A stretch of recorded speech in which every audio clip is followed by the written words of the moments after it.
एक रिस्पांस दिया गया है, इनिशियल रिस्पांस भारत के इकदामात के हवाले से जो एलामिया जारी किया गया है, उसमें बहुत डिटेल से सारी चीज़ें बताई गई हैं। लेकिन मैं आपके सामने ज़रा चीदा चीदा नुकात जो है वो आपके सामने रख देता हूँ। एक तो पहलगाम हमले के तनाजुर में जो कुछ सियाह जो हैं वो अपनी जानों से हाथ धो बैठे, उसके ऊपर बड़ी तशवीश का इजहार किया गया। ऑब्वियसली वो सरहद के उस पार हो या इस पार हो, ये इस तरह लोगों का जान से हाथ धो बैठना ये किसी के लिए भी काबिल कबूल चीज़ नहीं है। इसके ऊपर सारे ही अफसोस का इजहार कर रहे हैं। सरहद के इस पार बैठे पाकिस्तानियों ने भी अफसोस का इजहार किया। यहाँ पे जो पॉलिटिकल पार्टीज़ हैं, उनके जो सरबराहान हैं, उनकी जानिब से कंडोलेंस मैसेजेस जो हैं वो किए जा रहे हैं। दूसरी जानिब कौमी सलामती कमेटी ने ये जो 23 अप्रैल को भारत ने कुछ ऐलानात किए पाकिस्तान के ख़िलाफ़, उनका जायज़ा लिया और भारतीय इक़दामात को फ़िलहाल यकतरफ़ा करार दे दिया गया है, गैर ज़िम्मेदाराना करार दिया गया है और इसके जो इल्ज़ामात आयद किए गए हैं पाकिस्तान के ऊपर, उन सब को मुस्तरद कर दिया गया है।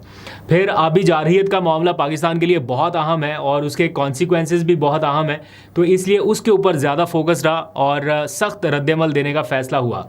पाकिस्तान ने भारत के साथ एक रिटेलिएशन के तौर पे शिमला मुआहिदे समेत जो भी दो तरफा मुआहिदे हैं जिनका पाकिस्तान बाउंड है, उनके ऊपर अमल दरामद करने के लिए।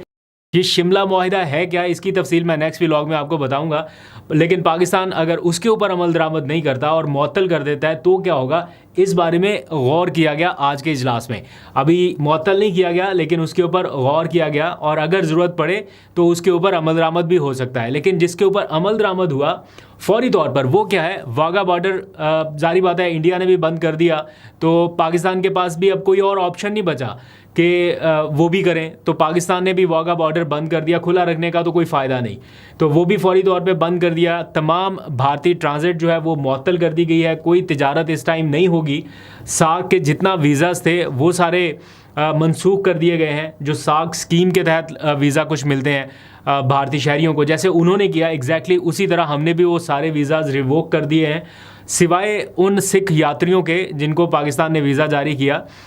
उनकी मुकद्दस जगह समझ के कि वो आते हैं यहाँ पर अपने, उनके हिसाब से एक मुकद्दस फरीज़ा है उनका, तो उसमें रखना नहीं डाल रहा पाकिस्तान, तो वो वीज़ा बहाल रहेंगे। उसके अलावा बाकी सारे वीज़े जो हैं मनसूख कर दिए गए हैं। इसी तरह भारत के दिफाई, फ़िज़ाई और बहरी मुशीरों को भी नापसंदीदा तरीन शख्सियात करार देकर पाकिस्तान से बेदखली का हुक्म दिया गया है कि वो पाकिस्तान को छोड़कर फ़ौरन निकल जाएं। बिल्कुल उसी तरह जैसे भारत ने एक हुक्मनामा जारी करते हुए पाकिस्तानियों को बेदखली का एक परवाना थमा दिया कि आप 48 घंटे के अंदर अंदर निकल जाएँ।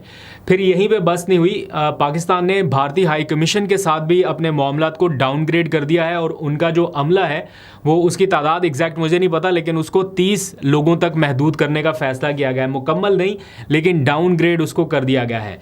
और सबसे अहम यह कि पाकिस्तान की फ़िज़ाई हदूद ये भारतीय एयरलाइंस के लिए मुकम्मल तौर पर बंद होगी। सिर्फ यही नहीं, भारतीय एयरलाइंस के साथ काम करने वाले जितने ऑपरेटर्स हैं उनके लिए भी फ़िज़ाई हदूद बंद कर दी गई है और तिजारत तो मैंने आपको बताया कि वो बिल्कुल मुअत्तल कर दी गई। तो एक तरह से ज़मीनी और फ़िज़ाई रास्ता जो है वो मुकम्मल तौर पर दोनों मुल्कों ने बंद कर दिया आपस में, यानी सख्ती या तलखी इस हद तक आ चुकी है कि अब कोई और रास्ता बाकी बचा नहीं है।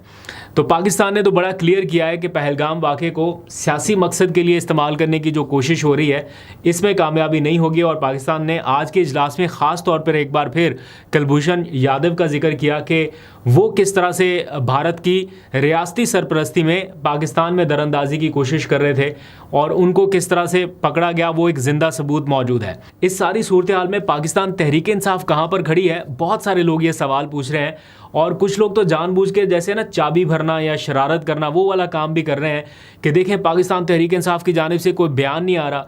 मैं आपको दर्जनों बयान निकाल के सुना सकता हूँ। सलमान अकरम राजा ने सेक्रेटरी जनरल के तौर पे जो बयान दिया, अभी बैरिस्टर गौहर ने पार्टी चेयरमैन के तौर पे जो बयान दिया, मतलब यूनिटी का मैसेज दे रहे हैं, अपनी अफवाज के साथ खड़े होने का मैसेज दे रहे हैं, बॉर्डर पर लड़ने वाले सिपाहियों के साथ खड़े होने का मैसेज दे रहे हैं। और किस किस्म का मैसेज आपको पाकिस्तान तहरीक इंसाफ से चाहिए?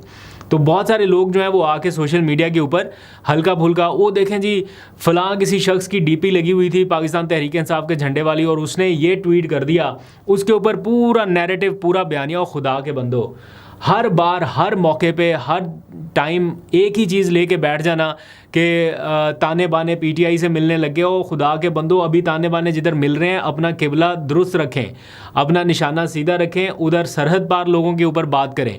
आप अपने लोगों के पीछे पड़ गए हैं कि जनाब पीटीआई के लोगों ने ये कर दिया, पीटीआई के लोगों ने ये कर दिया।